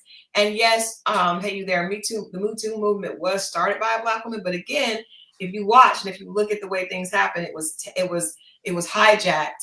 And the women that benefited from that movement were not African American, aside from, and actually, I don't know how much the woman that started, I can't remember her name right now, how much she benefited, but the movement was definitely hijacked. Can you speak a little bit to that, SNM? I didn't see that in the book, but I know just now, the industry, the entertainment industry, and the way things are looking. A lot of women, I know that I could have, myself and other women in the industry, I know definitely could have had lawsuits against several men. But our culture is not, I would never, ever have I just was like, boy, quit. I'm not playing with you. And then let's get back to business. And then I didn't get some of the jobs, admittedly, or I might have had to deal with somebody making inappropriate comments, but I did not, whatever I dealt with. And I didn't go back later and say, well, I should be paid millions of dollars because you've been hitting on me all this time. And I did get ahead, but I wasn't able to, I didn't think to do that. I thought to take care of myself. And if I didn't get the job, if I wasn't going to do something, I didn't get it. If I had to deal with a boss that was constantly hitting on me, I just took it. And I didn't give into it, but it was a part of what I had to deal with to get through this business. And so maybe that attitude was wrong. I'm not sure, but I just know it's very different from white woman to Black woman. So I would say that it's interesting because I was going to say with the Me Too, it did start with Black people and it was co-opted, Black women, then it was co-opted, of course, because a lot of our movements to include words like woke and so forth is always co-opted, right? Even the word fatigue or the phrase is being co-opted as well now and being misinterpreted from its original intentions, but that's by design, right? But to answer your question, it's actually interesting that you mentioned this about the expectation. So did you know that's part of that strong, independent Black woman narrative is why you didn't go out there and raise your voice? Because you are a strong, independent Black woman. And also in our community, snitches get stitches. You know what I'm saying? And they get ditches. And so we already have this ingrained ideal that we're supposed to keep it to ourselves. And then it actually started in the home because you know how, I don't know if it was in your family, but I know in my family, just looking at y'all. But anyways, I know in my family, there was like, what happens in the house, stay in the house. But at the same time, they tell you, hey, don't be by yourself with Uncle Ray Ray. You know what I'm saying? Don't do this with such and such and such and such. Or if such and such do this, make sure you come get somebody. But no one corrected Uncle Ray Ray. No one removed him from family gatherings. Instead, they told the little girls, avoid that person. And then if the little girl didn't avoid that person and had some interaction with that person that was of the sexual nature, it became the little girl fault. not the grown ass men or not the boys. It Yep. became the little girl fault. So we've already been socialized and programmed to believe, hey, we just suck this up because we're supposed to be considerate of everybody else but ourselves. So what you were doing was being considerate of everybody else because you were going to make other people uncomfortable if you raise your voice. White women aren't taught that. They aren't taught to be inconsiderate. They're taught me first. Let me make sure I'm comfortable. Let me make sure that my pain is addressed. That's why we have white tears. They're so effective. And Black women tears aren't effective. They are not. No one cares. Unfortunately, and I think the reason because of that is that white women are held up on a pedestal, and unfortunately, Black women aren't. They're not. It's just, it is what it is. And that's sad. I think don't say nothing. I think that's, I don't, it's not fast enough because it can happen to boys or girls, right? So, and I know, Black forever has just sweeping under the rug. People have to go to Thanksgiving dinners in front of the people that, whoever might have did whatever to them, right?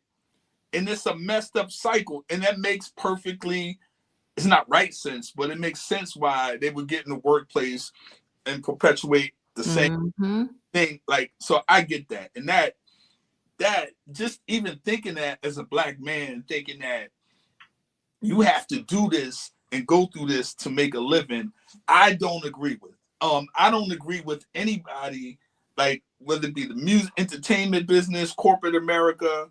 I believe in see something, say something, somebody does something, blow the whistle. I personally don't care how they feel about it. Blow the whistle and deal with it as it comes. If not, to me, destroying yourself, and it just sucks. I'm uncomfortable even hearing that still exists, but unfortunately it does. And I don't know what we could do to turn that around, but I guess it would, because it starts from the family. That's where we have to start from. And I think it's slowly changing. It's not like it was before, because I've seen, families that had uncles, and the uncles are still around. Yeah. And I'm like, how is this even, I think we are the first generation that really started to say something, whether we started going on talk shows. Hey, this dude is, what I'm saying, and break up the family. If that takes, I believe, say it, do it. Oh, man. That's a lot. That's a lot of this, because I want to open up the floor for questions for SNM before we get out of here. I want to make sure we get some questions, but I think that's the problem. Like you said, it becomes a girl's fault. And I know a lot of us heard growing up, well, don't be wearing no stuff like that around these people, and the first men, I would say, thinking just on this conversation when I was talking about how it feels to be rated, looked at by a man, it's not men my age that made me first feel uncomfortable. It was me being 12 and 13 and just starting to have hips, and older men, old men, my age now, looking at me, and that coaches at the high school making comments about us in our cheerleading outfits. That's where that uncomfortable feeling came from. It didn't come from our classmates, because you can't do nothing to me. I thought I could beat some of them up, but later I learned I couldn't. But it was the older men looking at you, making sexual comments to you at 12, 13, 14, that make that feeling uncomfortable. And then hearing, well, she built fast, or she shouldn't be wearing that, or she shouldn't be wearing this, to where you feel uncomfortable, because we all know if a girl is curvy, she look different in a pair of short shorts and a cheerleading skirt than a girl that is not. And I remember being treated like, well, you can't wear that because you got big legs and hips and a butt. And that makes you feel like there's something wrong with you. And that's where that feeling comes from, more so than men your age. But by the time you get to that age, you're already programmed to feel ashamed or uncomfortable, and it continues on. So if you guys have questions for SNM, I would definitely encourage our chat to get this book. There's so much here, and even the Mandingo. I did a whole conversation about the Mandingo, and a lot of people didn't get it, But thank God, SNM, you are my soul sister. You get it. She talks about the Mandingo, the stereotype that was derived from the Mandinka people of Sierra Leone, West Africa. The slave owners may or may not have boasted about Mandingo warriors that were supposedly so fierce and so virile that they were used for multiple purposes, from fights to sexual exploitation to the mass production of children. This stereotype may have been rooted in the observation of their tribal activities. The Mandinka men practiced polygamy, and per their culture, they were allowed to have up to 4 wives. And so we see that stereotype, not just from Black men, but growing up in a white environment, we remember how white men or white boys would talk about Black men and how, man, they just like they were an animal. Mm-hmm. And even Black women, there's a fetish on Black women, how this sex is supposed to be animalistic. And I don't think that a lot of times it bothers me that our culture, I see all these shows, all these reality shows perpetuating, and all this social media bullshit perpetuating these dangerous stereotypes. And I'm like, y'all don't get it. It's so much deeper than just, this person has 10 kids. No, it is ingrained in us, and it is negative stereotypes that are done by design that we continue to perpetuate ourselves. I'm a Sorry, I just had to do it. I said my sister's coming on. She's gonna speak to it. But can you talk about how we see that stereotype now, and we don't recognize how dangerous that is, because that man who is sexualized, and Black men are beautiful men. They're the most beautiful men on the planet. We love them. But a lot of times I don't think they even understand that when you become this sexual thing, not a person, then you lose being, well, I'm human, I have feelings. Do you, sir? Because all you're focused on is how many women you can beg, and how you can get women and how you can get them out of their panties. But you want me later to understand that you have feelings? How am I supposed to see that? I'm confused, because when you said the woman, her the things that she went through slavery it transfers to or translates to how she's moving now, and we give a pass for that. But then when you say how I'm not giving a pass. I didn't give a pass. I said, do you understand? No, it's hard to. I think sometimes Black men don't even understand. You have perpetuated an image of yourself that does not have feelings. We all do. If that's the case, I would say about men right now. That's it. I would say this. So the Mandingo, I love the Mandingo, because they, like, when they started doing porn, the porn was like the Mandingo warrior and so forth. And I remember when I was young, and they're like, oh, we need to watch the Mandingo, and I'm like, oh, it's okay, the Mandingo. But anyways, we won't talk about that because I don't want to get in trouble. But it actually is a reflection. So I know we're talking about like NBA YoungBoy, who's about to have his 14th kid with however many baby mamas, or the Nick Cannons of the world, or even the Cams of the world who got 8 kids and so forth, because it's seen as a source of pride. I call it the Johnny Appleseed syndrome, that's based in Mandingo, where they go around just, plopping them seeds everywhere, because it's a sense of pride, because also that's something that the virility is something, even Black men in general, when they bag as many chicks as they can, is because it's a show of their virility, which is also rooted in that history. But I can say when we talk about virility, though, is actually rooted in general history, not just slave history. Now, slave history took it into a different approach, which was the breeding farms and so forth. And that's how you got the Mandingo. But history itself talks about the virility of Black men too, and what the expectation was, like how many, like at one point in Africa, and it's different tribes, before people say Africa is a continent. Yes, different tribes within the countries of Africa. A man wealth was based on how many children he can have. And so that's something that was passed down as well, because if he had X, Y amount of children, then that meant he could take care of all them children. And therefore he was considered wealthy because he was able to pass his legacy on.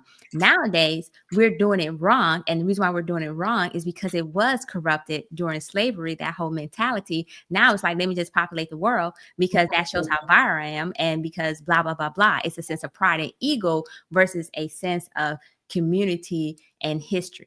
right? So Mhm. that's where it is. So it's also, some of it's rooted in the slavery being corrupted, right, with the Mandingo and so forth. But some of it is actually just, in this particular case, virility in general, where it was all about, as the children you have was a sign of wealth. Mhm.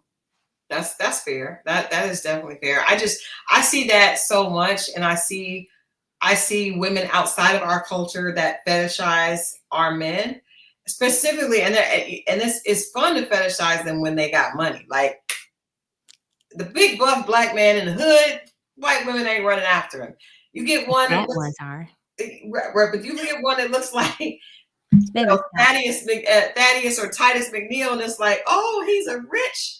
And I don't think it's positive, but I just, I love the fact that you touched on that. I ask people to put it, if you have comments, we have a few more minutes with SNM. If you have questions, not comments, please put them in the chat. Anything that you think, what do you think is the most dangerous narrative that we're not aware of, that what this is doing to our community that you hear on social media? I also want to tell you guys, ease up on my boy. Like, I know we have these conversations, and this is mostly a female chat, and Mo is always, so gracious to be our only guy here. We did have Nick kind of holding him down last week, and we sometimes have guys on, but he is the only guy here, so I know that he takes it for us. But I don't ever mean this to make him feel like his comments or his questions are not important, because that's why we do this with both of us, so that we have both sides of it. So I just want to say that y'all go easy on my friend. Okay, go easy on my friend in the comments. But SNM, what do you think is the most dangerous narrative that you see, and why? There are so many narratives that I almost can't. Let me just wipe my brow, because there's so many narratives. I think the most dangerous one right now is that we don't need each other. Because one of the things that, when we talk about not needing each other, we're actually doing a disservice to the next generation and the generation after that. We are literally in the process of wiping ourselves out if we continue to talk about we don't need each other because of X, Y, Z or whatever. And so what I want to say, and it's something that was one reason, like with the BLC pod and whatnot, is that when we're constantly have this divide between the black man and the black woman, then you can't have a black family, right? Because there's a divide between the black man and the black woman. Did you know all economics is based on the family? That's why you see family rise through generational wealth. Now, don't get me wrong. There are other ways for those who say, oh, generational wealth, you can have wills and so forth. Yes, there are other ways to have generational wealth if you have the financial literacy to do so. But the easiest way is through the family. So family units, all laws, if you notice, are almost predicated on, besides saving the dainty white woman, but all laws for the most part and finances are predicated on the family unit. From the family unit, that's how you actually get economic power, because you're moving together as a family. Once you have economic power, you can actually start influencing politics. The reason why we don't have any strong political leaders, and I'm not going to talk about the Congressional Black Caucus, but anyways, the reason why we don't have any strong black leaders is because we don't have the money to put behind them, because we don't have that generational wealth to help build them to have those conversations. And if we can't have political power, that means, so now we don't have economic power, we don't have political power, we have political puppets. And then that means we don't have actual power in the United States. All this trickled down to the family. But as long as we stay divided and keep saying, oh, I don't need black man, I don't need black woman, then we can't have that. And even when we talk about, and this is going to sound horrible when I say it this way, but it's no harm meant. Even when some people say, well, you can still have a black family if you have a mixed couple, right? And they're like, oh, it's still a black family. Technically, it's not. It's a mixed family, because 9 out of 10, depending on whoever the predominant personality is, them kids are going to go to that side. So for example, though, if the mother's white, as an example, they'll have a tendency to date white people, and then that continue to dilute the lineage, right? So once again, we're on our way of wiping ourselves out. Fundamentally, this narrative that we don't need each other, we need to stop. And even if we don't want each other as couples, right, as a family unit, we still need each other anyways for the community, because that's why the kids are wilding out, because we're not operating as a community. That's why I believe firmly in it takes a village, but we lost that village concept. As long as we're operating as a village, that's also a way to build economic power. It's also another way to ensure that the next generation thrive. So it's not just Black man, Black woman, let's be together as a relationship, as in husband, wife. Is also, hey, let's stand together, hold the line in the sand as a community. 2 questions have come in. I want to get to both of them, so we'll let you answer these. The first one is from Cersei. Do you talk about the Black church in your book, and is there any extra programming there? Okay, so this is gonna get some hate. I think I'm gonna get a lot of hate. I'm sorry. For the people who say I don't need no man because I got Jesus. Ma'am, I saw that in the book. Ma'am, let's go ahead and get some sense. Because first of all, Jesus, let me not say that. I'm just going to say, regardless of your religious belief, the fact that you say, I don't need a man because I have this, is actually you operating in a state of delusion. And I will also say this, when you go to church, there's a lot of programming in church itself, especially in the Black church, because of the way the church is set up. Now, there's 2 different programs in the Black church. The first programming is where they want the woman to be traditional. But here's the kicker. They want the woman to be traditional to their husbands and accept everything their husbands do, because it's the demon of lust. It's the demon of this. It's the demon of that, or the spirit of this that has got their husband misbehaving. I'm going to say misbehaving. And so the woman's supposed to be long suffering and long, like Ruth, right? That's why divorce and all that good stuff. So they long suffering, like, go ahead and do this and do that. And I'm just going to stay here and take it because I'm going to pray on it. But that's a disservice to that woman. Now, let's talk about how the church actually is a disservice to the men too, because what happened is the woman placed that pastor, the preacher, on that pedestal, and they're more likely to go and listen to that pastor and preacher instead of their husband. Yeah. And then what ends up happening is that pastor and preacher, he wants them to do that because that's how he keeps his pockets lined if he's not operating in the spirit that he's supposed to be operating in. And so that's how it affects the Black community. The Black church, I'm just going to say this. If you notice, in our community, we got a liquor store on one corner, then we got a Black church on the other corner. This is by design. The second question is from our good friend Tammy. Thank you for that, Cersei. How can a woman who is financially well off best make her partner feel comfortable in the relationship? To lie about assets would be financial adultery. That's a good question. And not even just financially well off, but just someone who is successful, a successful woman. Is there a way for a successful or financially well off woman to make her partner feel comfortable in the relationship? Ooh, this is a hard one. And I'm going to say why it's hard. Because on one hand, we have men who say that when women are financially off, they come with attitude, right? And all of a sudden, they're more likely to dismiss the man's feelings and so forth and actions because they got the money for the honey. And so they don't actually need his money. And so one of the ways that we can solve that is through communication, right? But sometimes the communication, what I discovered is that sometimes the communication comes off wrong. Right. And when I say come off wrong, men and women respond to different things. Like some men may respond to tone. So you may be saying the right words, but the tone you're using may be wrong. And then the man interprets that as disrespect and condescension. Right. And so, but some men may respond to body language. So you may be saying the right words, but your body language is closed off. And so he's reading your body language, and then don't let your tone be wrong too.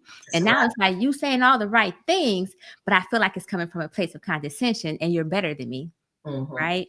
And so what I realized and discovered, and this is also for me too, is that it's not only the communication part, but it's learning how to communicate and recognizing what your partner triggers are.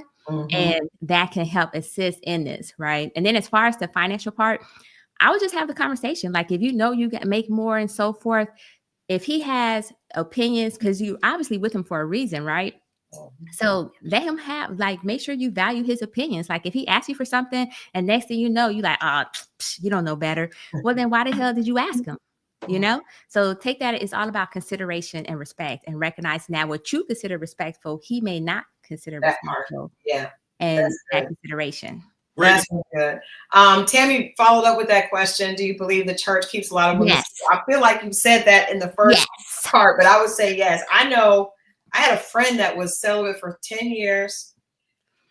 and her pastor told her that anyone that she dated she needed to get the okay to date him from him.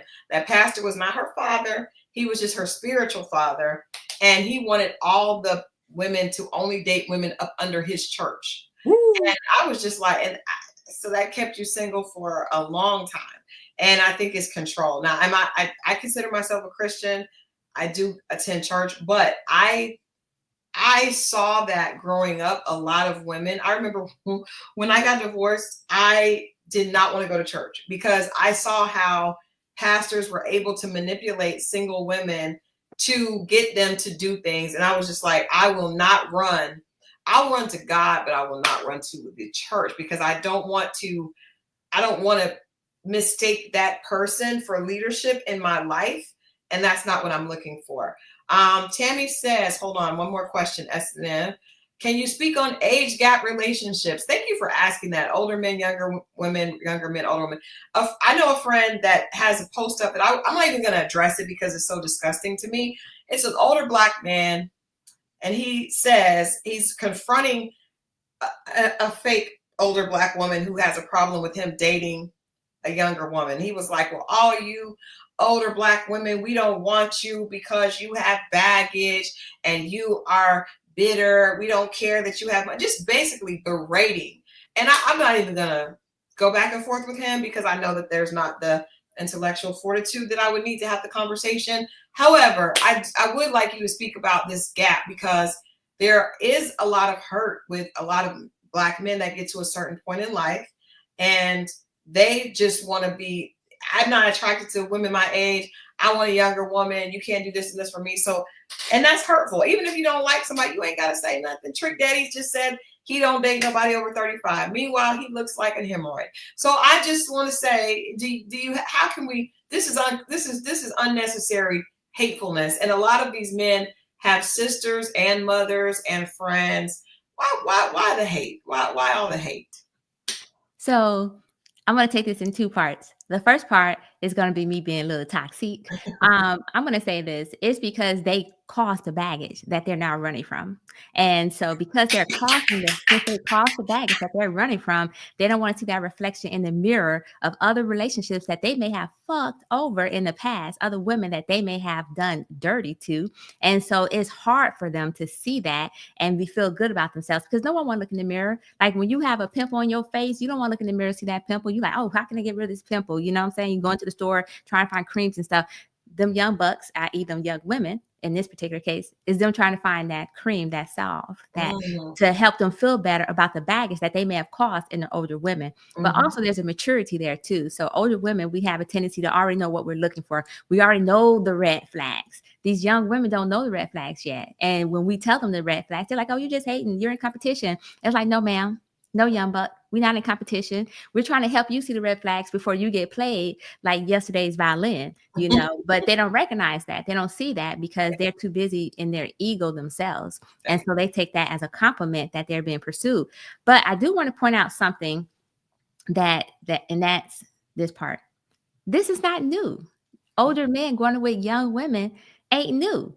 Like, let's not forget back in the day, your grandmoms was married at the age of 13. Right. Yes. Or the fact that our parents, like I know my mother, for example, my father was outside her high school when she was a freshman. He was 21, you know, and so it's like this is not new. Now, what is new is the huge age gap now, where it's 15, 20, 25 years, in some cases, 40 years. Just looking at you, Al Pacino. Bill Belichick. But anyway, I'm sorry, Shannon Sharp. Okay, I'm sorry, I got distracted. I did not get distracted. And when it's that case, it's because they themselves can't handle their own. I want to call it. They're leading with their finances because they recognize that at that point they can't help but be transactional because they're not willing to have the emotional intelligence to deal with women who require that of them.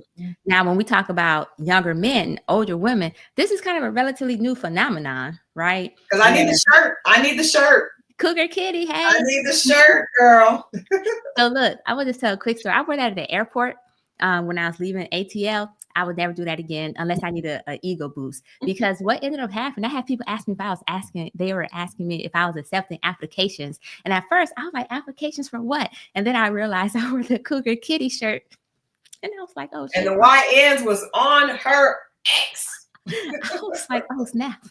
So anyways, with that being said, so the older woman, young man is interesting. I had the pleasure of talking to a couple of young guys, and they told me that the reason why they go for older women is because they still make them feel like a man. They said women their age are looking for the older man to take care of them because they come with the finances. And they said, but the older women are making them feel like a man. They're not judging them because they're in the beginning of their career. They're not judging them. And not only are they not judging them, they got the wet towel for them afterwards. You know what I'm saying? And so that's why they're going for the older women. Mm-hmm. This is fascinating to me. But I will note that currently, other than Cher, most of the older women are keeping like within 10, 15 years, which is still a lot because that's still a cougar territory. It is. But Cher said, if I could turn back time, okay. if I could find a way, and she did. I don't know how, I mean, but I guess it's working for her. I want to thank you. This conversation has been great. You have to come back because I enjoy a little bit of intellectual stimulation. We do a lot of foolishness with reality TV that's fun. But I really appreciate you coming with just real, just educational, historical value to the conversation of some of these things, adding context to some of the issues that are being, argued about over social media. Let people know how they can follow you and also where they can get a copy of this amazing book. So first of all, I just want to say thank you for having me on. It is a pleasure speaking to you two. And Mo, you held it down as much as you could, you know what I'm saying? So kudos to you, sir, And so, but you can find me on all socials at the SNM Jones or SNM Jones. And also you can get the book from Amazon, any major retailer to include BAM, as well as like Walgreens, Walmart, and so forth. And so, but everywhere, anywhere you shop, you can find my book. I think these two go great together. So S&M, and I will send you a copy of this Dear Alpha Female, It's Not Him, It's You, this interactive devotional designed to help you attract the love you deserve. You pair these two together, it's good reading. It's good reading because you actually talk a lot about in the book, she actually did hold Black women accountable, that alpha female personality that I talked about in my book that, is being just focusing on, leading with work and leading with accomplishments and not with softness definitely is addressed in this book. And so we definitely got to do some collaboration stuff in the future. But I appreciate you so much taking the time to come. I know our audience loved it. PRMB, thank you so much for hanging out because I was like, PRMB and Hey You There have to be here for this conversation. We have some faithful members of our XO family, and I just appreciate them being able to hear a conversation that had a little bit more substance. We're silly sometimes, but we had some substance today, and we thank you for that. We definitely will have an open invitation for you to come back and us to do this again. Thank you.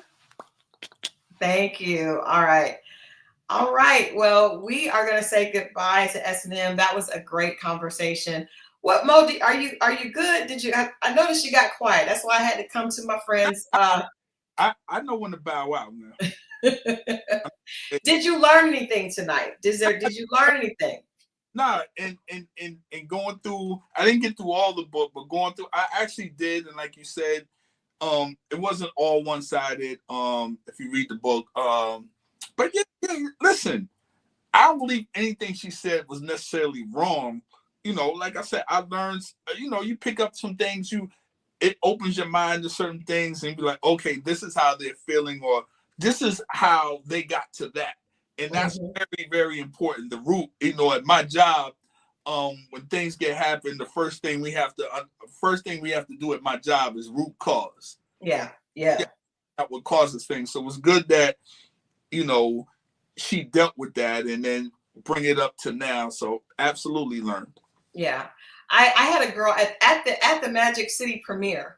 I had a girl come up to me and said, "Are you Christal?" I said, "Yeah." She said, "I got your book." She said, "It helped me so much." She was young. And she said, "It helped me so much because I was raised in a family with a lot of aggressive females. And I didn't want to be like that in my relationship." And it made me feel so good just to get a little bit of confirmation that what I'm telling women, even though it's not always received well, is not wrong. And I don't want us to dim our light, but I do want us to realize a lot of these things are intentional and strategic. You know, a lot of the reasons that women are being pushed up and men are not getting those opportunities are to make us, to divide and conquer us. And we cannot win like that as a community. So I so enjoyed this conversation. We had a great, positive dating diaries conversation tonight. Now, don't be alarmed, because Friday we're back to the shenanigans with Ready to Love.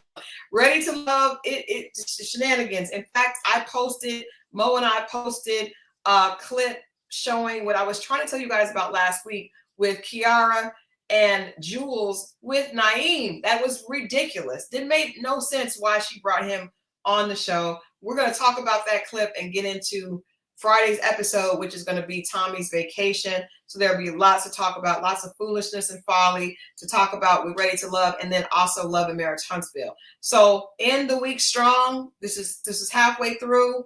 Keep it positive. If you've had a bad week so far, you have the opportunity to turn it around. Make it a great week. Finish strong. You can finish strong. You can finish in a positive place. Stay blessed. We love you all. We will see you back here Friday at 10 p.m. Ready to Love recap at 10. And then, of course, Love and Marriage Huntsville at 11. And I will be talking to Marceau and Tisha. I will have a clip from that conversation on Friday, so you don't want to miss that. All right?